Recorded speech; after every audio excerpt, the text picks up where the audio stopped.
सक्षम police times, news 112, सक्षम जनतेचा आवाज.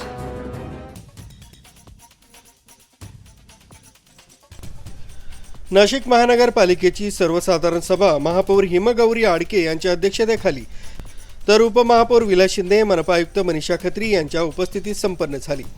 सदर सर्वसाधारण सभेत अनेक विकास कामांच्या विषयांना मंजुरी देण्यात आली.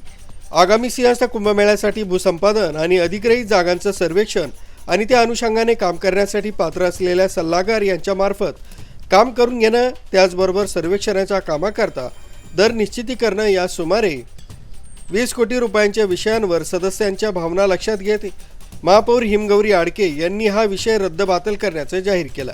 ठेवलं होतं साधारणपणे 20 कोटी रुपयांचं. त्या संदर्भात आपण 77 आणि 78 असे दोन्ही विषय आपण बॅकफुटवर नेले. काय नेमकी त्याची कारण आहे?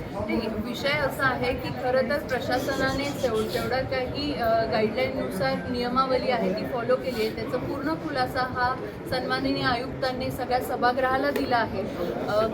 जेव्हा हा विषय पटलावर आला होता तो खरं तर त्याच्यानंतर हे दोन्ही प्रस्ताव जे होते ते आयुक्तांनी परत घेण्याची मागणी केली होती, पण सभागृहाची कोणत्याही पद्धतीने दिशाभूल होऊ नये म्हणून मी ते तहकूब घेऊन पुन्हा एकदा सभागृहात आणले, जेणेकरून त्याच्यावरती चर्चा होऊन स्पष्टीकरण सभागृहाला मिळावं.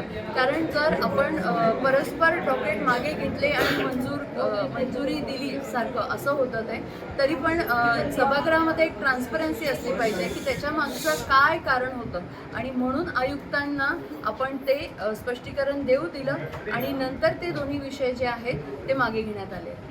विशेष म्हणजे याच महासभेत 2026 आणि 27च्या अंदाजपत्रकात खेडे विकास निधी अंतर्गत विशिष्ट प्रभागांमध्ये निधीची तरतूद करून 24 खेड्यांचा विकास करावा अशी सदस्यांनी मागणी केली.